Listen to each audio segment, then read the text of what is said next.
41 தொடக்கம் 45 வரையுள்ள வினாக்கள் ஒரே குடும்பத்தைச் சேர்ந்த சகோதர சகோதரிகள் 7 பேர் ஒருவருக்கொருவர் வயதில் கூடியவராகவோ குறைந்தவராகவோ இருப்பது தொடர்பான கீழே உள்ள தகவல்களை அடிப்படையாக கொண்டவை. இந்த கேள்வி என்னண்டா, ஒரு குடும்பத்தில் 7 பேர் இருக்கிறாங்க. அந்த 7 பேர்ல வயசு கூடினாக்கள் இருக்கிறாங்க, வயசுல குறைஞ்சாக்கள் இருக்கிறாங்க. இவங்களை அடிப்படையாக கொண்டது இந்த கேள்வி. இதுல அவங்க ஒவ்வொருத்தருக்கும் ஏபிசிடி என்று பேர் குறிப்பிட்டு ஒவ்வொருத்தருக்கும் என்ன செஞ்சுக்கிறாங்க, அடையாளப்படுத்திக்கிறாங்க. அதே நேரம் அவங்கள யாரு வயசு கூடினவங்க யாரு வயசு குறைஞ்சவங்க என்ற தகவலை டேபிள்ல சந்திக்கிறாங்க. ரைட். இப்போ இந்த கேள்வி என்னத்தை பத்தி பேஸ் பண்ணி வருது? வயசுல கூடினால் வயசுல குறைஞ்சால் யார் ரெண்டு தானே. ரைட். அப்ப நாங்க இந்த கேள்வியை ஒழுங்குபடுத்துறதுக்கு, இதை தகவல் ஒழுங்குபடுத்துறதுக்கு நாம செய்ய வேண்டிய வேலை என்ன? யாரு வயசு கூடினால் யாரு வயசு குறைஞ்சால்ன்றதை காண்றண்டா நாங்கள் அவங்களோட தகவலை ஒழுங்குபடுத்தினா சரிதானே. முதலாவது யாரு, ரெண்டாவது யாரு, மூணாவது யாரு, நாலாவது யாருன்னு சொன்னா சரிதானே. ரைட். அதைத்தானே நாங்கள் முதலாவது செய்யணும். அது செஞ்சு போட்டு தான் யார் யாருக்கு என்ன எழுத்துங்கிறத பார்க்கணும். ஓகே. டேபிளில் சொல்லப்பட்டிருக்கிற முறையிலேயே நாம் அதை ஈஸியாக கண்டுபிடிக்கலாம். சுரேஷை பற்றி சொல்கிறப்போ சுரேஷுக்கு மூத்தாக்கள் 3 பேர், சுரேஷுக்கு இளையாக்கள் 3 பேர். அப்போ சுரேஷ் நடுவில், மூத்தாக்கள் 3 பேருண்டா அவர் எத்தனாவது ஆள்? 4வது நபர். அப்போ சுரேஷ் 4வது நபர் எடுத்துக்குவோம். ரைட். சுதனை பற்றி சொல்கிறாங்க. சுதனை பற்றி என்ன சொல்கிறாங்க?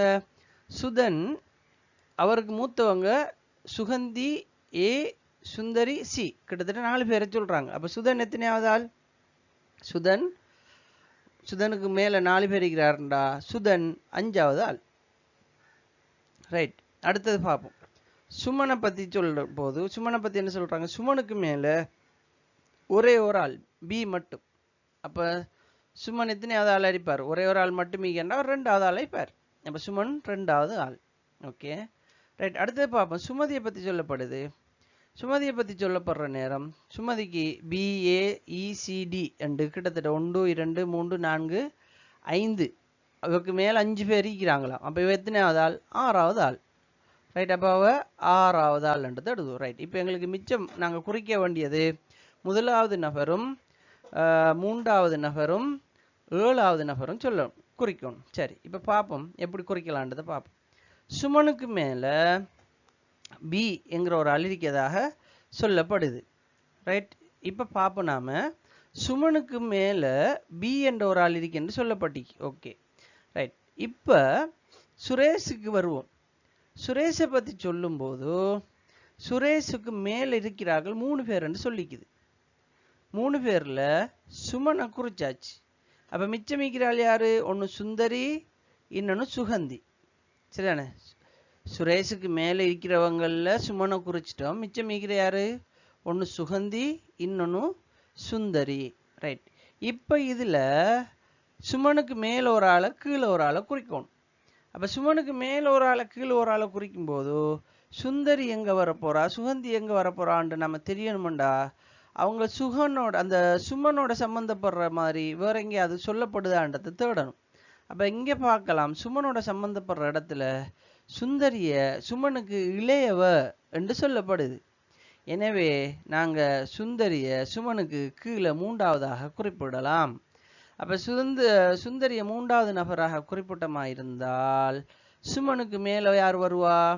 சுமனுக்கு மேலே எங்களுக்கு தெரியும் சுகந்தி வரப்போறா. ஏன்? சுமனுக்கு மேலே இருக்கிறது ஒரே ஒரு ஆள், சுகந்தி வரப்போறா. சுகந்தியை குறிப்பிட்டோம். சரி. இப்போ இந்த குரூப்ல கடைசி இருக்கிற ஆள் யாரு? சுவேதா இருக்கா. இப்போ நீங்க என்ன செய்யலாம்? ஒரு கேள்வி கேட்கலாம். என்ன? சுவேதாவை ஏன் நாங்கள் முதலாவது குறிக்கலாம்? ஏன்டா சுவேதாட பேர் எங்கேயுமே யாருக்கு மூத்த ஆளுன்ற இடத்துல எங்கேயுமே வரையில. சுகந்தியோட பேர் தான் 2 இடத்துல சொல்லப்பட்டிக்கு மூத்தவன். ஆகவே சுகந்தி தான் மூத்தவன் நம்ம முடிவுக்கு வரலாம். இப்போ கடைசி நபராக சுவேதாவை குறிப்பிடும். ரைட். இப்போ நாங்கள் செய்ய வேண்டிய வேலை என்ன? ஒவ்வொருத்தருக்கும் பேர் அவங்களோட எழுத்துக்களை குறிப்பிட்டா சரி. ஒவ்வொருத்தராக வருவோம். ரைட். சுமன் எங்களுக்கு தெளிவாக தெரிகிறதுகளை குறித்து கொள்வோம். ஒவ்வொன்றா பார்ப்போம். சுமனை பற்றி சொல்கிற இடத்துல சுமனுக்கு மேலே இருந்தால் பி என்று சொல்லப்பட்டுச்சா இல்லையா? அப்போ சுகந்தி தான் அந்த பி. அதை இலகுவாக குறிச்சிடலாம். நம்ம பி என்று குறிச்சிட்டோம். அடுத்தது சுமதியை பற்றி சொல்கிற நேரம் கடைசியாக லெஃப்ட் சொல்லப்பட்டுச்சா இல்லையா? ஏன்? சுமதிக்கு மேலே 5 பேர், கடைசியாக ஒரு ஆள் எஃப். அப்போ சுவேதா எஃப்ன்றதை சொல்லிட்டோம். ரைட். இப்போ சுமதியை பத்தி சொல்ற இடத்துல பாருங்க BAECDF எல்லாம் சொல்லப்பட்டிக்கு, ஜி மட்டும் இல்லை. அப்ப ஜி இல்லைண்டா அவதான் ஜி. எனவே சுமதி ஜி என்று குறிச்சிட்டோம். ரைட். இப்ப பாருங்க அடுத்ததாக ஒவ்வொரு லைன் நான் பார்த்து வருவோம். நாங்க சுரேஷை பத்தி சொல்லும் போது அதுல ஏதாவது ஆங்கில எழுத்து பயன்படுத்தப்பட்டுச்சா? பயன்படுத்தப்படலை. சுதனை பத்தி சொல்லும் போது 4 எழுத்து பயன்படுத்தப்பட்டு, ஒன்று ஏ, மற்றது சி, அடுத்தது ஜிஎஃப் குறிச்சிட்டோம். இப்ப நாம குறிக்க வேண்டியது ஏயும் சியும். ரைட். அப்ப சுதனுக்கு மேல இருக்கிறார்கள் யார் யாரு? ஒன்று சுகந்தி. பாப்போம் நாங்க சுதனுக்கு மேல இருக்கிறார்கள் யார் யாருன்னு பாப்போம். இந்த அறிகிறார் சுதன். ரைட். சுதனுக்கு மேல இருக்கிறார்கள் 4 பேர். ஒன்று சுகந்தி, இந்த அறிகிறார் சுகந்தி ஓகே. அடுத்தது சுந்தரியும் இருக்கா ஓகே. அடுத்தது ஏசி என்று 2 எழுத்துக்கள் மட்டும் சொல்லப்பட்டிருக்குது. அப்ப சுகந்தி சுந்தரி சொல்லப்பட்டா மிச்சம் இருக்கிறாள் சுகந்தி சொல்லியாச்சு, சுந்தரி சொல்லியாச்சுண்டா மிச்சம் இருக்கிறாள் சுமனும் சுரேஷும். அப்ப அந்த ஏயும் சியும் யாராவது ஒருத்தருக்கு, 2 பேர்ல ஒருத்தருக்கு மாறி மாறி வரப்போகுது. ரைட். இப்ப சுமன் மற்றது சுரேஷை பத்தி வரக்குள்ள எழுத்துக்கள் ஏதாவது சொல்லப்பட்டிக்கா? சொல்லப்படலை. அப்ப அடுத்தது நாங்க யாரை பார்க்கணும்? சுமனை பத்தி ஏதாவது எழுத்து சொல்லப்பட்டிக்கான்னு பார்க்கணும். ரைட். சுமனை பத்தி சொல்லப்படுறதுல பாருங்க எழுத்து சி ஒன்று சொல்லப்படுது. சுமனுக்கு இளையவரா சி இருப்பாருண்டா. அப்ப சுமனுக்கு அந்த சி வராது. எனவே சுரேஷுக்கு அந்த சி என்றா சுமனுக்கு ஏ வரும். ரைட். அப்ப நாங்க இதுல மேக்சிமம் என்ன செஞ்சிட்டோம்? எல்லா எழுத்துக்களும் குறிச்சிட்டோம். இப்ப எங்களுக்கு இருக்கிறது 2 எழுத்து, ஒன்று இ, இன்னொன்று டி. ரைட். இந்த இஏயும் டிஏயும் நாங்க யாருக்கு கொடுக்க போறோம்? இந்த டேபிள்ல இஏயும் டியும் பத்தி ஏதாவது தகவல் வந்தீங்க? சுமதி என்கிறோட பேர் வரும்போது ஈயும் டியும் சுமதிக்கு மூத்தவன் வந்து. ரைட். அப்ப சுமதிக்கு மேலதான் அந்த 2 குறிக்கப்பட வேண்டிய எழுத்து மேரிக்கிறதுனால அதை தரவா எடுக்க முடியாது. டேபிள்ல உங்களுக்கு தரவு இல்லைண்டா நீங்க அடுத்ததை இம்மீடியட்டா செய்ய வேண்டியது கேள்வியில தேடணும். எங்கேயாவது டி பத்தி சொல்லப்படுதாண்டு. இங்க பாருங்க 43வது கேள்வியில ஈயை பத்தி சொல்லப்படுது. ஈயை விட வயதில் கூடியவர் ஆயினும், அதாவது ஈயை விட வயசுல கூட இருந்தாலும் சுகந்தியை விட வயதில் இளையவர். இப்ப இப்படி என்ன அர்த்தம்? ஈக்கும் சுகந்திக்கும் இடையில ஒரு ஆள் வரப்போறார். ஈக்கும் சுகந்திக்கும் இடையில வரப்போறார். அப்ப சுகந்தி இந்த ஆயிக்கிறாண்டா, சுந்தரி இந்த ஆயிக்கிறா. அப்ப இவக்கு ஈய கொடுத்தா அவருக்கு இடையில சுமன் வரப்போறாருன்றதை குறிச்சு எடுத்துக்கலாம். எனவே சுந்தரிக்கு ஈய கொடுத்தமா இருந்தா சுதனுக்கு டிய கொடுக்கலாம். ரைட். அப்ப அந்த அடிப்படையில சுதன் வந்து சுமதியுடைய மூத்தவராக வாரார். சரிதானே? சுதன் வந்து சுமதியுடைய மூத்தவராக, சுந்தரியும் மூத்தவராக வாரார். அப்ப சுமதியை பத்தி சொல்ல போற நேரம் சுமதிக்கு என்ன சொல்லப்பட்டுச்சு? BAECD. பாருங்க அங்கேயே ஓர்டர்னு தந்துட்டாங்க. நாங்க உண்மையிலேயே என்ன செஞ்சிருக்கலாம்? எப்படி கேள்விகளை எங்களுக்கு இப்பதான் இதுல ஒரு ட்ரிக் வழங்குது பாருங்க. இந்த கேள்வியில ஒரு ட்ரிக் ஒன்று சந்திக்கிறாங்க. எவ்வளவு கியூட் ட்ரிக்னு பாருங்க. சுமதியை பத்தி சொல்லும் போது சுமதிக்கு மேலே உள்ள ஆக்களை எப்படி குறிப்பிட்டிருக்கிறாங்கன்னு பாருங்க. BAECD அதே மாதிரியே குறிப்பிட்டிருக்கிறாங்க பாருங்க. ரைட். அதே போல சுதனுக்கு இளையவர்களை குறிப்பிடும் போது GF குறிப்பிட்டிருக்கிறாங்க. சுதனுக்கு இளையவங்க GF என்று வருது என்று குறிப்பிட்டிருக்கிறாங்க. நம்ம என்ன செய்யலாம்? இப்படியான கேள்வி வரும்போது இந்த ட்ரிக்கையும் என்ன செய்யலாம்? பிடிச்சு கொள்ளலாம். வழங்கிட்டா அவங்க தாரதுல ஏசி பாருங்க, சுதனை பாருங்க, ஏக்கு அடுத்ததான் சி வரும்ன்றது பாருங்க. ஏக்கு அடுத்ததான் சி வந்திருக்குது. அப்ப அதுல என்ன வருது? அவங்க பயன்படுத்துற ட்ரிக்கை நாம என்ன செய்யலாம்? இது பிறகு அப்படியும் கண்டுபிடிக்கலாம். வழங்கிட்டா? அப்ப இங்க சுமதியை பத்தி சொல்ற இடத்துல BAECD என்று எல்லாத்தையும் தந்துட்டாங்க. BAECD என்று தந்துவிட்டு எஃப்ஐயும் தந்துட்டாங்க. அப்ப நாங்க உண்மையிலேயே இதை கண்டுபிடிச்சு போட்டு, இந்த ஓர்டரை கண்டுபிடிச்சு போட்டு திரும்ப இந்த எழுத்துக்கள் போடுறதுக்கு குழம்பி இருக்கேன் தேவையில்லை. டக்குண்டு இந்த ஓர்டர் எழுதி விட்டு இருந்தா சரி. BAECD சுமதிக்கு G, கடைசியிலே F, அவ்வளவுதான். Matter close. அப்ப இதுக்கு பிறகு நாங்க என்ன செய்யலாம்? கேள்விக்கு விடையளிக்கலாம். தரப்படுற எல்லா கேள்விக்கும் விடையளிக்கலாம். என்னன்றதை பாருங்க. சுரேஷை சொல்றதுக்கு சொல்லப்பட்ட ஆங்கில எழுத்து எதுன்னு கேட்டீங்க. சுரேஷுக்கு சி. அப்ப இங்க குறிப்பிட வேண்டிய எழுத்து 3வது இலக்கம் சரிதானே? சி. 7 பேர்களிடையே வயதில் குறைந்த சகோதரர் யாரு? சுவேதா. இரண்டாவது விடை ஸ்வேதா. ஈயை விட வயதில் கூடியவர் ஆனால் சுகந்தியை விட குறைஞ்சவர் சுமன் இல்லையா? ரைட். அப்போ இதுக்கான விடை 4 சுமன் என்று கொடுப்போம். அடுத்தது வயதில் மிக கூடிய சகோதரன் அல்லது சகோதரி யாரு? பி. ரைட். ஆக பி என்கிறது முதலாவது விடை. அடுத்த கேள்வி சுரேஷை விட வயதில் இளையவர், சுரேஷை விட குறைஞ்சால் ஆனால் சுதனை விட வயதில் கூடியவர் என்று சொல்லப்பட்டு, சுரேஷை விட குறைஞ்சவர் சுதனை விட வயசுல கூடினவர் என்றா ஒருத்தரும் இல்லை, அது 0. அது இது ஏதோ ஒரு எழுத்து பிள்ளை ஒன்று வந்திருக்கணும். இது மிஸ்டேக் உண்மையில் அப்படி வரதா இருந்தால் 0 தான் வரும். எனவே அங்கே இதுக்கு ஒருவேளை முதலாவது விடையாக இருந்தால் அது 0வாக தான் இருக்கும் என்றதை மையமாக வச்சு நாங்கள் இதுக்கு விடையளிக்கலாம். அடுத்து இங்கு தரப்பட்டிருக்கிற வினா என்ன வினான்னு சொன்னால் 46 தொடக்கம் 50 வரையில் ஒவ்வொரு வினாவுக்குமான சரியான விடையை தெரிவு செய்து அதற்குரிய தெரிவினது இலக்கத்தை வினாவின் எதிரே உள்ள புள்ளிக்கோட்டின் மீது எழுதுக என்றுதான் வினா. ரைட். இப்போ பார்ப்போம் வினாவை. 46வது வினா என்ன சொல்லப்படுது என்றால் ஒரு சிறுவர் இல்லத்தை அல்லது சிறுவர் சங்கத்தை பற்றி சொல்லப்படுது. வருஷம் எல்லாம் என்ன செய்கிறாங்களாம், ஒரு உறுப்பினர்கள் புத்தாண்டு வாழ்த்து அனுப்புகிறாங்க. ஒரு வருஷத்தில் சங்கத்தின் சகல உறுப்பினர்களும் அவ்வாறு புத்தாண்டு வாழ்த்து அனுப்பப்படும் மடல்களின் எண்ணிக்கை 380 ஆகும் என்று சொல்றாங்க. 380 ஆகும். அப்படி இருக்குமாக இருந்தால் இந்த திலகவதியர் சிறுவர் சங்கத்தில் உள்ள மொத்த உறுப்பினர்களின் எண்ணிக்கை. இப்போ கேள்வி என்ன, ஒவ்வொரு வருஷமும் ஆளுக்கு ஆள் மாறி புத்தாண்டு வாழ்த்து அனுப்புவாங்க.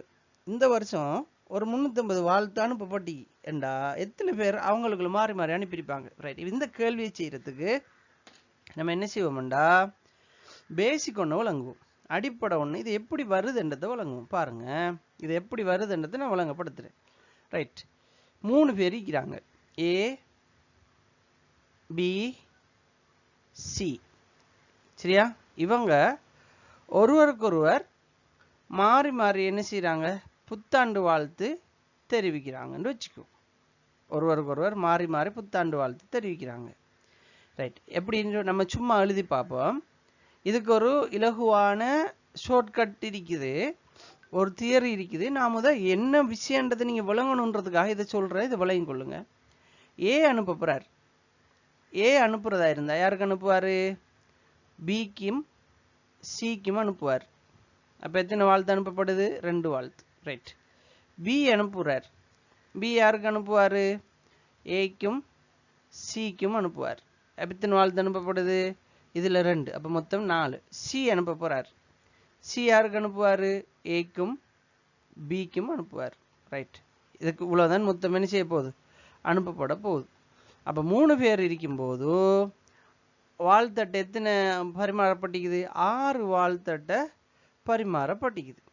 3 பேர் இருந்தா 6 வாழ்த்தட்டை பரிமாறப்பட்டி. அப்ப 4 பேர் இருந்தா 8 வரும், அப்படியே சொல்றேன். அப்படி இல்லை. அப்ப நாங்க இதை எப்படி எடுக்கலாம்னு சொன்னா, இதுக்கு ஒரு இலகுவான தியரி இருக்குது. என்னண்டா, எண், அதாவது எண் என்பது எண்ணிக்கை, மொத்த எண்ணிக்கை பெருக்கம் தர எண் சய ஒன்று என்றுதான் இதுல தியரி. ரைட். இப்ப இங்க எண்ணுங்கிற மொத்த எண்ணிக்கை என்ன நமக்கு? இங்க 3. ரைட். அந்த எண் அந்த 3ல் இருந்து 1 கழிச்சா எத்தனை? 2. அப்ப 3 தர 2 எத்தனை? 6. அப்ப இந்த வாழ்த்தட்டை மாறி மாறி பரிமாறுறதுக்குரிய சூத்திரம், அதுக்குரிய ஃபார்முலா, அதுக்கான தியரி, அதுக்கான சமன்பாடு இதுதான். இப்ப எங்கள்கிட்ட இந்த எண்ணிக்கையை தந்தாச்சு.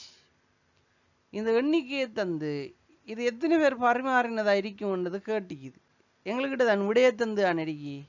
அப்ப விடையை தந்தா நாங்க என்ன செய்யலாம்டா, விடையை போட்டு டக்குன்னு கண்டுபிடிச்சு பாக்குற. சரிதானே? கணக்கு பார்க்கத்தான் வேணும்னா விடையை போட்டு பார்ப்போம். சரியா? இது 380ங்கிறது பெரிய ஒரு இலக்கம் என்றதுனால பின்னுக்கு இருந்து வாங்க, 21ல இருந்து வாங்க. 21ண்டா 21 எடுத்தீங்கண்டா எத்தனை அளவு இருக்குவீங்க? 20 அளவு இருக்குவீங்க. எப்படி? 1 தர 0 0 2 தர 0 0. சரிதானே?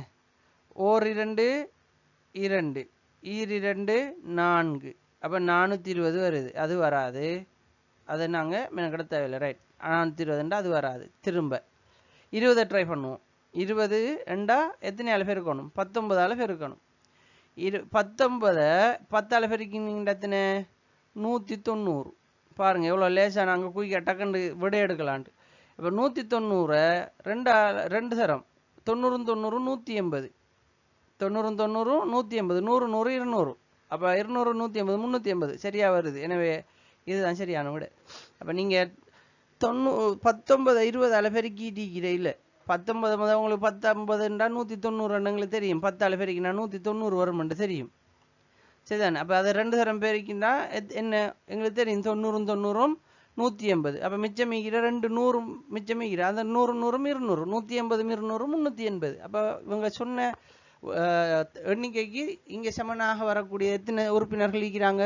20 உறுப்பினர்கள் இருக்கிறாங்கன்றதுதான் இந்த கேள்விக்கான விடை. 47வது வினா ஒரு நபர்கிட்ட மொத்தம் 480 ரூபாய்கள் உள்ளன. அந்த பணமானது அவரிடம் இருப்பது 1 ரூபாய் 5 ரூபாய் 10 ரூபாய் நாணய குற்றிகளாகும். ஒவ்வொரு பணக்குற்றி வகைகளிலும் சமனான எண்ணிக்கையில் அவரிடம் இருந்தால் அவரிடம் உள்ள 10 ரூபாய் நாணயங்களின் பெறுமதி எத்தனை என்கிறது கேட்டிக்குது. இப்போ தரவு என்னென்னா இருக்கிற மொத்த காசுடைய பெறுமதி 480 ரூபாய் 480 ரூபாய். இன்னொரு தகவல் சொல்லிக்கிறாங்க 1 ரூபா குத்தியும் அதே போல் 5 ரூபா அதே போல் 10 ரூபா இது எல்லாமே சமனாக இருக்குது. சரிதானே? எல்லாம் சமனாக இருக்குது. சமனாக இருக்குன்னு சொன்னால் 1 ரூபாய்க்கு உதாரணமாக 1 ரூபாய் 5 இருக்குதுண்டா 5 ரூபாயிலையும் 5 இருக்குது 10 ரூபாயிலையும் 5 இருக்குது. ரைட்? அப்படி இருக்கும்போது 10 ரூபாயோட பெறுமதி என்ன என்றதுதான் கேள்வி. சரி, இப்போ இதை நாங்கள் 2 மெத்தடில் பார்ப்போம். இதை எப்படி செய்யலான்றது 2 மெத்தடில் பார்ப்போம். முதல் மெத்தட் என்னன்னு சொன்னால் முதல் மெத்தட்டை பாருங்கள். இப்போ 1 ரூபாய் நாணயம் எங்களுக்கு எத்தனை இருக்குன்னு தெரியாது. அப்போ 1 ரூபாய் நாணயம் எக்ஸ் எத்தனைன்னு தெரியாது. ரைட்? 2 ரூபாய் 5 ரூபாய் நாணயம் எத்தனை என்றும் எங்களுக்கு தெரியாது. அப்போ 5x அதுவும் எங்களுக்கு தெரியாது.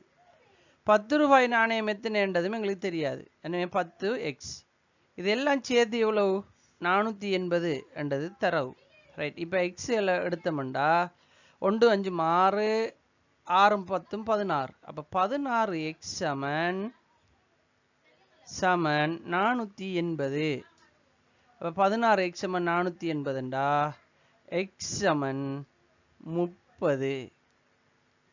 ரைட்? எக்ஸ் சமன் 30. எனவே இங்கே தரவுப்படி அவர்கிட்ட எல்லாம் ஒரே அளவான காசு தான் இருக்கு. 1 ரூபா குத்தியில் 30 இருக்கோ 5 ரூபா குத்தியில் 30 தான் இருக்கு 10 ரூபாயிலே 30 ரூபா தான் நீக்குதுன்னு சொன்ன 30 இருக்கேன்டா. எனவே அப்படி தரும்போது இங்கே தரப்பட்டிருக்கிற கேள்வி என்னென்னா 10 ரூபாயோட பெறுமதி என்ன 30 இருக்கேன்டா 30 தர 10 300. இதுதான் விடை. ரைட்? இது ஒரு மெத்தட். ரெண்டாவது எங்களுக்கு இந்த எக்ஸ் எல்லாம் வச்சு காண தெரியாது, அதாவது இந்த அச்சரங்களை வச்சு எங்களுக்கு கணிதம் செய்ய வராதுன்ட்டு இருந்தால் நீங்கள் இதை எப்படி பார்க்கலான்டா யோசிச்சு பாருங்க. அவர்கிட்ட இருக்கக்கூடிய ஒரு செட் 1 ரூபா குத்தி 5 ரூபாய் அதுபோல் 10 ரூபாய் ஒரு செட். இது இவ்வளவும் சேர்த்து இதில் பெறுமதி எவ்வளவு 16. அப்போ 16ண்டா மொத்தம் 480 இருக்குது. சரிதானே? 480 இருக்கு. இந்த 480 16ஆல் பிரித்தா 30 வரப்போகுது. 480 நீங்கள் 16ஆல் பிரிச்சிங்கண்டா 30 வரும். அப்போ ஒரு செட்டில் 16 இருக்கேன்டா இந்த 480 வாரண்டா 30 செட்டு தேவை. எனவே ஒவ்வொரு ரூபாயிலும் 30 30 இருக்குங்கிறது விட எப்படியும் என்ன செய்யலாம் இலகுவாக நாங்கள் கண்டுபிடிக்கலாம். 48வது வினாவை பார்ப்போம். செந்தாமரையின் இடதுகையில் உள்ள காப்புகளின் எண்ணிக்கை மற்றும் வலதுகையில் உள்ள காப்புகளின் எண்ணிக்கைக்கு இடையிலான விகிதம் 3:2 ஆகும். இப்போ இடதுகையில் உள்ள 2 காப்புகளை வலதுகைக்கும் வலதுகையில் உள்ள ஒரு காப்பை இடதுகைக்கும் மாற்றினால் செந்தாமரையின் 2 கைகளிலும் உள்ள காப்பு எண்ணிக்கை சமனாகும். இதை நாம் என்ன செய்வோம் பார்ப்போம். என்னண்டு இப்போ லெஃப்ட் சைடில் இருக்குது ரைட் சைடில் இருக்குது. ரெண்டும் எப்படி இருக்குது? லெஃப்டில் 3 ரைட்டில் 2 இருக்கான். இப்போ என்ன செய்கிறாங்க இதில் சில விஷயம் சொல்கிறாங்க. ஒன்று லெஃப்டில் இருந்து ரைட்டுக்கு 2 போகுது. ரைட்? மீள ரைட்டில் இருந்து லெஃப்ட்டுக்கு 1 ரிட்டன் வருது. சரியா? வந்தா ரெண்டு பக்கம் சமன் ஆகிட்டு என்றுதான் கேள்வி. இப்ப நாங்க இதுக்கு ரெண்டு முறையில விட காணுவோம். முதலாவது விடையை வச்சு விட காண்றது, தரப்பட்டிருக்கிற விடைகளை வச்சு விட காண்றது. எந்த விடை செட் ஆகுதோ அந்த விடையை போடுறது தான். ரைட். முதலாவது 5 எடுப்போம். 5ண்டா 3 2 இருக்கு. லெஃப்ட்ல இருந்து ரைட்டுக்கு 2 போகுதுண்டா என்ன நடக்கும்? இங்கால 1 இங்கால 4 வரும். லெஃப்ட்ல இருந்து ரைட்டுக்கு 2 போக்குல 1 4 வரும். திரும்ப அதே ரைட்ல இருந்து லெஃப்ட்டுக்கு 1 வந்தா 2 3 வரும். அப்ப என்ன இல்லை? இரண்டு பக்கமும் சமன் இல்லை. ரைட். இப்ப இத 10 வச்சுக்குவோம். 10ண்டா 3க்கு 2 என்கிறது எப்படி மாறும்? 6க்கு 4 என்று மாறும். 6க்கு 4 என்று மாறினா எப்படி வருதுன்னு பார்ப்போம். லெஃப்ட் சைட்ல இருந்து ரைட் சைடுக்கு 2 போனா 6ல இருந்து 2 போனா 4. ஏற்கனவே 4 இருக்கு. 4 இருக்கிறதுனால இவர் எத்தனையா மாறுவாரு? 6 மாறுவார். ரைட். திரும்ப ரைட்ல இருந்து லெஃப்ட்டுக்கு வலதுல இருந்து இடதுக்கு எத்தனை போகுது? 1 போகுது. அப்ப 6ல இருந்து 1 குறைஞ்சா 5. திரும்ப 4ஓட அந்த 1 கூடினா 5. அப்ப 5 5 10. எனவே சமமாக இருக்கிறது. அந்த அடிப்படையில் நாங்கள் விடையிலிருந்து விடை எடுக்கிறோம். என்ற அடிப்படையில் 10 இரண்டாவது விடை சரியான விடை. ரைட். இதே நாங்கள் தியரியா ஒரு சமன்பாட்டை வச்சு பார்ப்போம். முதல்ல என்ன சொல்றாங்க? 3x இருக்கே. அந்த 3xல 2x கொடுத்து, சரிதானே? 2 கொடுத்து 1 எடுத்து, அப்ப கழிஞ்சது எத்தனை? 1 கழிஞ்ச. ரைட். அதே மாதிரி அங்கால பக்கம் பார்த்துக்கொள்ளுங்க. அதே மாதிரி அங்கால பக்கம் என்ன நடந்த? அங்கால பக்கம் 2x இருந்த அந்த 2xோட 1 சேர்ந்து. ரைட். 2xோட 1 சேர்ந்து. இப்ப என்ன விளக்கம்? இதான இதுக்கான தியரி. சரி. சமன்பாடு என்ன? ஏற்கனவே இருந்தது 3க்கு 2. இதுல இவங்கள 2 கொடுத்து 1 எடுத்ததுனால இவங்கள்ட்ட போனது 1 தான். இவங்க 2 வாங்கினதுல 1 கொடுத்ததுனால அவங்களுக்கு 1 லாபம். அப்ப இவர தியரி 2x + 1. ரைட். இப்ப இதை நாம சமப்படுத்தினமா இருந்தா இந்த அடிக்கிற 1 என்ன செய்வோம்? சமன்பாட்டுக்கு இஞ்சால கொண்டு வருவோம். கொண்டு வந்தா இந்த x எல்லாம் உண்டாகிரும். எனவே 3x = 2x = 1 + 1 என்று வரப்போகுது சமன்பாடு. எப்படி? இதை எப்படி நான் போட்டேன்றது உங்களுக்கு திரும்பியும் சொல்றேன். எப்படி போட்டேன்? 3x இருந்தது 2 கொடுத்துச்சு. கொடுத்துட்டு திரும்ப 1 பெற்றுச்சு. அப்ப கொடுத்தது எத்தனை? உண்மையிலே 1. இந்த 3x இருந்தது 2 கொடுத்து 1 எடுத்துச்சு. அதே மாதிரி 2x இருந்தவர் 2 வாங்கினவர் அதுல 1 திரும்ப கொடுத்தாரு. அப்ப அவர்கிட்ட 1 மேலதிகமா கிடைச்ச. எனவே தான் நாங்க அதை எப்படி சொல்றோம்? 3x = 1 = 2x = 1. இப்ப இதை சமப்படுத்துறேன்னா என்ன செய்யணும்? இலக்கத்தை ஒரு பக்கம் கொண்டு வரணும். சமன்பாட்டுக்கு இஞ்சால இலக்கம், இது இலக்கம் என்றதுனால இந்த இலக்கத்தை என்ன செய்யணும்? சமன்பாட்டுக்கு இஞ்சால கொண்டு வருவோம். கொண்டு வந்தா 3x = 2x = 2 என்று வரப்போகுது. அப்ப 5 இல்ல 1x. ஏன்னா 3xல இருந்து 2x போனா 1x. x = 2. அதாவது ஒரு பங்கு 2. ஒரு பங்கு 2 இருந்தா இவங்கள்ட்ட ஏற்கனவே இருந்த 3 பங்கு என்பது 6, 2 பங்கு என்பது 4, 6க்கு 4 என்று இருந்தது என்பதுதான் சரியான முறை. எனவே அதுக்கான சரியான விடை 10 வரும். சரிதானே? அந்த அடிப்படையில் இந்த கேள்விக்கான விடை 10ங்கிறத பார்க்கலாம். ஓகே. இங்க வினா ஒன்று தரப்படுகிறது. முன்பக்கம், நடுப்பக்கம், அதே மாதிரி பின்புறத்துல 2, 3, 5 என்ற சுற்றளவை கொண்ட சில்லுகளால் குறித்த பார ஊர்தி பயணம் செய்யுது. என்னண்டா 3 டயர்ஸ் இருக்குது. முன்னுக்கு இருக்கிற டயர் 2 மீட்டர் சுற்றளவு. இவர சுற்றளவு 2 மீட்டராம். ரைட். சுற்றி பார்த்தா இதில் சுற்றளவு 2 மீட்டர் ஆகிக்கும். அப்படின்னா இதை விரிச்சுட்டா இப்படி 2 மீட்டர் ரெண்டு வரும். சரிதானே? அதாவது அர்த்தம். சரி. அடுத்த ரெண்டாவது நடுவில் இருக்கிற டயர் வந்து இதை விட கொஞ்சம் பெருசு.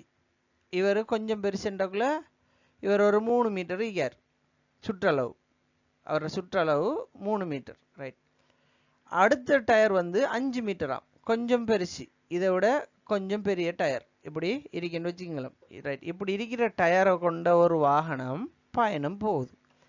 பயணம் போகும்போது அதன் நடு சில்லை விட 10 தடவைகள் அதிகமாக முற்பக்க சில்லு சுழலும். இதுதானே நடுச்சில்லு, இதுதான் நடுவில் இருக்கிறது. இதை விட இந்த முன்னுக்கு இருக்கிற இந்த இருக்கிறது 10 மடங்கு அதிகமாக சுத்துமாம். எப்படி? இவர் 10 சுத்தினாரா இருந்தா இவர் ஒரு 20 சுத்துவாரு. இப்ப கேள்வி என்னண்டா, ரைட், அப்படி சுத்துறாரா இருந்தா பின்பக்க சில்லை விட நடுப்பக்க சில்லு என்ன, பின்பக்க சில்லை விட நடுச்சில்லு எத்தனை தடவை அதிகமா? இப்ப இந்த பின்பக்க சில்லை விட நடுப்பக்கம் எத்தனை தடவை அதிகமாக சுத்தும் அப்படின்னு கேட்டா, உதாரணமா அப்படி வச்சுக்கோமே, பின்பக்க சில்லு ஒரு 15 தரம் சுத்திக்கண்டா இவர் நடுப்பக்க சில்லு ஒரு 30 தரம் சுத்துறாரு. அப்ப நம்ம என்ன சொல்லுவோம்? இவரை விட 15 அதிகமா சுத்திக்கிறாரு என்று சொல்லுவோம். ரைட், இப்ப இதுல இந்த கேள்வியை செய்யறதுக்கு சும்மா ஒரு விஷயம் சொல்றேன். ஒரு சில் இருக்குதுன்னு வச்சுக்கொள்ளுங்க, இப்படி ஒரு பெரிய சில் இருக்குதுன்னு வச்சுக்கொள்ளுங்க. இந்த பெரிய சில்லுல ஒரு 10 பல் இருக்குன்னு வைப்போம். நீங்க சைக்கிள் செயின கணக்கு வச்சீங்க, இப்படி சும்மா ஒரு 10 பல் இருக்குன்னு வைப்போம். இந்த 10 பல்லும் சுழண்டு வரும்போது, இது 10 பல் இருக்குன்னா இந்த 10 பல்லும் சரியாக இங்க ஸ்டார்ட் பண்ணி இது சுழண்டு இப்படியே இங்க சேர்றதுக்கு அப்படியே 10 சேருதுண்டா, இதே மாதிரி 5 பல்லு உள்ள சின்ன சக்கரம் இருக்குமெண்டா, இது ஒரு தடவை சுழலும் போது இது 2 தடவை சுழலும். அதான் இதுல தியரி. சரியா? அந்த அடிப்படையாக தான் இந்த கேள்வி கட்டிக்காங்க. நாங்க அவ்வளவுக்கெல்லாம் போக தேவையில்லை. நம்ம சிம்பிளா லொஜிக்கா என்ன செய்வோம்? சிம்பிளா இந்த கேள்வியை செய்வோம். ரைட், இப்ப இதுல 3 அளவு சந்திக்கு தானே. என்ன சந்திக்குது? 2, 3, 5 சந்திக்கு. ரைட், இதுல இருந்து நாங்கள் கேள்வி ஒன்று எடுக்கணும். என்னண்டா, மேக்சிமம் இந்த 3 எவ்வளவு தூரம் போகும், குறைஞ்சது எவ்வளவு தூரம் போகும் அண்டா, அதுக்கு தான் நாம் என்ன செய்வோம்? பொது மடங்கில் சிறியது போமாச்சி காணுவோம், எல்சிஎம் காணுவோம். சரிதானே? போமாச்சி காணுவோம். ரைட், இந்த 2, 3, 5 இதுக்கு 3க்கும் நம்ம போமாச்சி கண்டோம்டா, முதல்ல அது 2 எடுப்போம். 2ல் 2 ஒரு முறை, 3ல் 2 அடங்காது 3 எழுதுவோம், 5ல் மடங்காத 3 எழுதுவோம். திரும்ப அடுத்த இலக்கம் 3, 1ல் 3 அடங்காதனால 1 அப்படியே எழுதுறோம். 3ல் 3 ஒரு முறை, 5ல் 3 அடங்காதனால 5 அப்படி எழுதுறோம். திரும்ப இருக்கிற அதை விட 3 விட மிக மிச்சம் ஓரளவு பெரிய எண் 5, 1 அடங்காது 1 மடங்காது 5ல் 5 ஒரு முறை. எனவே ஓர் 1 1, ஓர் 1 1, ஓர் 5 5, 5 3 15 தர 2 30. ஆக இந்த மொத்த 3 சில்லும் சேர்ந்து சுத்துனா குறைஞ்சது 30 மீட்டர் போகும் என்றா, இந்த 30 மீட்டரும் போறதுக்கு 2 மீட்டர் உள்ள சில்லு எத்தனை தரம் சுழலணும்? 2 தரம் இருக்கிற 30ல் 2 எத்தனை முறை? இவர் 15 தரம் சுழலணும். ரைட், 3 இருக்கிறவர் எத்தனை தரம் சுழலணும்? 30 இருக்கிறவர் 10 தடவை சுழலணும். ஓகே, 10 தடவை சுழலணும். ரைட், 5 இருக்கிறவர் 5 30 சுழலும்டா, 30 மீட்டருக்கு வரணும்டா, எத்தனை தரம் வரணும்? 5 30 பிரிச்சா 6 முறை வரணும். சரியா? ரைட், ஆனா எங்களுக்கு கேள்வியில சந்திக்கிறாங்க. என்ன கேள்வியில சந்திக்கிறாங்க? இந்த நடுவுல இருக்கிற ஆளை விட இந்த சின்ன ஆள் 10 தரம் அதிகமாக சுத்துவாரு. ஆனா இங்க நம்ம கணக்கு பார்த்தபடி இவர் 15 10 இந்த 15 மீக்கிறது, இதுக்கு இடையில 5 தான் இருக்கு. அப்ப நம்ம இதை என்ன செய்வோம்? இதை டபுளா மாத்துவோம். மாத்தினா என்ன நடக்கும்? 2 இருக்கவர் 30 தடவை சுழண்டிக்கார் என்று எடுத்துக்குவோம். 3 மீட்டர் இருக்கிறவர் 20 தடவை சுழண்டிக்கிறார் என்று எடுத்துக்குவோம். 5 மீட்டர் இருக்கிறவர் 12 தடவை சுழண்டிக்கிறார் என்று எடுத்துக்குவோம். இப்ப பாருங்க, நடுச்சில்லை விட முன்பக்க சில்லு 10 அதிகமாக சுழண்டிக்குது. ஏன்? இது 20 தடவை சுழண்டா, இது 30 தடவை சுழண்டிக்கு. எனவே இது 10 அதிகமாக சுழண்டி. இப்ப கேள்வி, நடுச்சில்லை விட பின்பக்க சில் எவ்வளவு அதிகமாக சுழண்டிக்குது? சாரி, மாறி சொல்றேன் நான். பின்பக்க சில்லை விட நடுப்பக்க சில்லு எவ்வளவு அதிகமாக சுழண்டிக்குது? அப்ப 20க்கும் 12க்கும் இடையில வித்தியாசம் எத்தனை? 8. எனவே பின்பக்க சில்லை விட நடுப்பக்க சில்லு கிட்டத்தட்ட 8 தடவை அதிகமாக சுழன்றிருக்கிறார் என்கிறதான் விடை. அப்ப கேள்வியை வச்சுதான் நாங்க என்ன செஞ்சோம், இந்த விடை எடுத்தோம். நாங்க இதுல போமாசி கண்டம் 30 வந்துச்சு. 30ண்டா 30 அடையிறதுக்கு இந்த 2 எத்தனை தரம் சொல்லணும், 15 தரம் சொல்லணும். இந்த 3 10 தரம், 5 6 தரம். ஆனா கேள்வியில் என்ன சொல்லிக்குது, இந்த ரெண்டு இருக்குதானே, அதாவது முன்பக்க சில்லு சின்ன சில்லு நடுவில் இருந்த சில்லை விட 10 கூட சுத்தினுச்சு என்று சொன்னா நாம கண்டதை 2 மடங்கா மாத்தினோம்னா அந்த 10 வந்துடும். சரிதானே? நடுவுல இந்த ஒரு 20 தரம் சுத்தினா முன்னுக்கு இருக்கிற ஒரு 30 தரம் சுத்துவார். எனவே 2 பேருக்கு இடையில உள்ள வித்தியாசம் கிட்டத்தட்ட 10 தடவைகள் அதிகமாக வருது. அப்ப கேள்விகள் சரியான விடையாக வரும். ரைட், அடுத்த வினாவுக்கு வருவோம். இங்க சொல்லப்படுற தகவல் என்னண்டா, சுஹைர் 3 பாடநெறிகளை படிக்கிறார், லிங்கன் 4 பாடங்கள் படிக்கிறார், அச்சுதன் 2 பாடம் படிக்கிறார். இவர்களுள் 2 பயிலும் பாடநெறிகள் இருப்பினும் 3 பேர் பயிலும் பாடநெறிகள் எதுவும் இல்லை என்றால் மிக குறைந்த பாடநெறிகளின் எண்ணிக்கை எவ்வளவு என்று கேட்டிக்கு. இதுல என்ன விஷயம்டா, ஒரு தொகை பாடம் இருக்கு. அதுல ஒரு ஆள் 4 படிக்கிறாரு, இன்னொரு ஆள் 3 படிக்கிறாரு, இன்னொரு ஆள் 2 படிக்கிறாரு. இதுல ஒரே பாடத்தை 2 பேர் படிக்கிறாங்க, ஆனா ஒரே பாடத்தை 3 பேர் படிக்க இல்லைண்டா குறைஞ்சது எத்தனை பாடம் இருக்கலாம் என்றதான் கேள்வி. இப்ப நாம் என்ன செய்வோம், இந்த தந்த தரவுப்படி தரவை பார்ப்போம். முதலாவது சுஹைர் கெஸ் எடுத்துக்குவோம். சுஹைர் எத்தனை படிக்கிறாரு, 4 பாடங்கள். சுஹைர் 3 பாடங்கள் படிக்கிறார். ரைட், சுஹைருக்கு 3 பாடம்.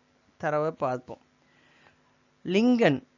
லிங்கனுக்கு 4 பாடம், அச்சுதனுக்கு 2 பாடம். ரைட், இப்ப இதுல நாம இப்படி வச்சுக்குவோம். ஆக இதுல குறைஞ்சது 4 பாடம் இருக்கு.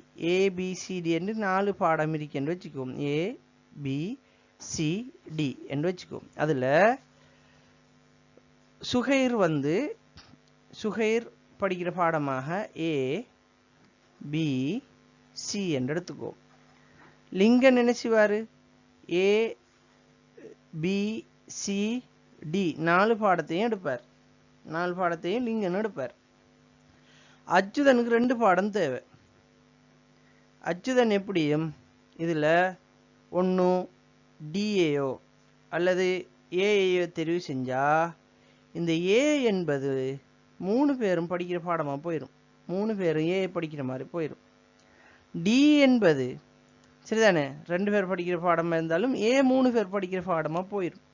இந்த ஏக்கு பதிலா இப்படி வச்சுக்குவோம். இல்ல அவர் ஏ படிக்கல, சி என்று வச்சுக்கிட்டாலும் 3ஆ போயிடும், ஏ என்று வச்சுக்கிட்டாலும் 3ஆ போயிடும். ஆக அசூரங்கிறவர் என்ன பாடத்தை எடுத்தாலும் இந்த 4 பாடத்துல 3 பேரும் சேர்ந்து படிக்கிற மாதிரி போயிடும். எனவே 4ங்கிறத நாங்க குறைஞ்ச ஒரு எண்ணிக்கை எடுத்துக்கொள்ள முடியாது. விடையிலிருந்து நாம விட காண்றோம். நம்ம குறைஞ்சது 4 பாடம் என்று எடுத்துக்கிட்டோம் என்றால் என்கிற அடிப்படையில். ரைட், இப்ப பார்ப்போம். இது செட் ஆகாது, 4 பாடம் வராது. ஓகே, இப்போ நாங்க இன்னொரு பாடத்தை சேர்ப்போம், 5 பாடத்தை சேர்ப்போம். ஈயை சேர்த்துக்குவோம். ஈயை சேர்த்தமா இருந்தா சுஹைர் 3 தானே எடுக்கணும். முதல் 3 பாடத்தையும் சுஹைர் எடுக்கிறார். ABC 3ஐயும் எடுக்கிறார். சுஹைர் எடுத்த பாடத்தை தவிர்த்து லிங்கன் 4 பாடம் எடுக்கணும்டா லிங்கன் சுஹைர் எடுத்த தவிர்த்து விட்டு கொடுத்து பார்ப்போமே. அப்போ அவருக்கு BCDE 4 பாடம் எடுக்கிறார். அசூர் எடுக்கிறாரு என்ன, அசூர் வேற மாதிரி எடுக்கிற மாதிரி பார்ப்போம். ரைட், அசூர் ஏயையும் சரிதானே ஈயையும் எடுக்கிறாருன்னு வச்சுக்கோ. அசூர் 2 பாடம் தான் எடுக்கலாம்னா ஏன் நீங்க தரக்குள்ளே சொல்லிக்கிறாங்க 3 பேரும் ஒரே பாடத்தை எடுக்கல, ஆனா 2 பேர் ஒரு பாடத்தை எடுக்கலான்னு சொல்லிக்கிறாங்க. அப்படி பார்க்கும்போது இங்க பார்த்தமா இருந்தா ஏ பாத்தீங்கன்னா இவரும் ஏன் எடுத்துக்கிறாரு, இவரும் ஏன் எடுத்துக்கிறாரு. அப்ப இது 2 பேர் தான் எடுத்துக்கிறாங்க. இ என்று பார்த்தா இவரும் அதுவும் 2 பேர் தான் எடுத்துக்கிறாங்க. சரி, சி என்று பார்த்தா இவரு அதுவும் 2 பேர் தான் எடுத்துக்கிறாங்க. பி என்று பார்த்தா இவர். அப்ப 3 பாடத்தை 3 பேரும் எடுக்கல, அதாவது 3 பேரும் ஒரே பாடத்தை எடுக்கல. அப்ப மாறி மாறி எடுக்கிறதுக்காக இங்க சொல்லப்பட்டிருக்கிற தரவுக்கு ஏற்ற மாதிரி அந்த பாடங்கள் எடுக்கிறதுக்கான வாய்ப்பு எப்போ உருவாகுதுன்னு சொன்னா 5 பாடங்கள் இருந்தால் மட்டுமே தான் உருவாகுது. குறைஞ்சது 5 பாடம் இருக்கணும் இவங்க சொல்ற முறைப்படி எடுக்கிறேன்டால் என்று வரும்போது நாம் இதுக்கு விட என்னத்தை கொடுக்கலாம்? குறைந்தது 5 பாடம் இருக்கணும்ங்கிறது 3வது விடை. ரைட். அப்போ இதை நான் திரும்பவும் உங்களுக்கு இதை குழப்பமாக இருந்தால் திரும்பவும் நான் இதை விளங்கப்படுத்துகிறேன். எப்படின்ட்டு இங்கே தரப்பட்டிருக்கிற தரவு என்ன? சுஹைர், அதே மாதிரி லிங்கன், அசூர். அவங்க ஒரு ஆள் 3 படிக்கிறார், இன்னொரு ஆள் 4 படிக்கிறார், இன்னொரு ஆள் 2 படிக்கிறார். ரைட். குறைஞ்சது எத்தனைன்னு கேட்டிக்கு நீங்கள் 3ல் இருந்தே வாங்க. ஏபிசி என்று எடுத்துக்கங்க. 3 பாடம் குறைஞ்சதுண்டா லிங்கன் சுஹைருக்கு ஏபிசி வந்துடும். ஏன்? சுஹைர் 3 பாடம் எடுக்கிறதுனால. லிங்கனுக்கு 4 பாடம் எடுக்கணும். 4 பாடத்துக்கு லிங்கனுக்கு பாடமே இல்லை. அப்போ 3 எடுக்கவே இல்லை. அதனால தான் நான் 3 ஆப்ஷனுக்கே கொண்டு வரல. இதே 4 பாடமாக இருந்தா சுஹைர் 4 பாடம் சியோட ஒரு டிஏ சேர்த்துக்கிட்டீங்கடா சுஹைர் அதில் ஏபிசி எடுத்துக்குவார், ஏபிசி எடுத்துக்குவார். லிங்கன் 4 எடுத்துக்குவார், ஏபிசிடி 4 எடுத்துக்குவார். அசூர் எடுக்கும்போது அசூர் இதில் சிஐயும் டிஐயும் எடுத்தேன்டே வச்சுக்குங்க. அசூர் சி எடுத்துக்கிறாரு, லிங்கன் சி எடுத்துக்கிறாரு, சுஹைர் சி எடுத்துக்கிறாரு. 3 பேரும் ஒரே பாடத்தை சேர்ந்து எடுத்துக்கிறாங்க. அது இங்கே தரவுப்படி அப்படி எடுக்கக்கூடாது என்று. ரைட். அப்போ 4 எடுத்தா அந்த தரவுப்படி எங்களுக்கு என்ன செய்யுது? அது அந்த தரவுப்படி அது பிழையாகுதுன்றதுனால நாம் ஒரு பாடம் 5 பாடம் குறைஞ்சது 5 பாடம் வந்தால் என்ன நடக்குதுன்னு பார்ப்போம். இப்போ 5 பாடம் வந்தால் என்ன நடக்குதுன்ற பார்க்குறதுக்கு இவங்க 3 பேர் சேர்ந்து எடுக்கையில் தானே ஒரு பாடத்தை, அந்த 5வது பாடத்தை இவருக்கு கொடுப்போம்,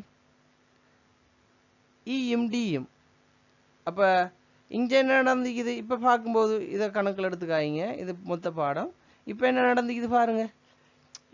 அதாவது எந்த ஒரு பாடத்தையும் 3 பேரும் சேர்ந்து படிக்கல. எந்த ஒரு பாடத்தையும் 3 பேரும் சேர்ந்து படிக்கல. ஆக குறைஞ்சது 5 பாடங்கள் என்ன செய்யலாம் இருந்தால் இந்த நிபந்தனைக்கு ஏற்ற மாதிரி இவங்களுக்கு பாடங்கள் எடுக்கிற மாதிரி இருக்கும். எனவே விடை 5.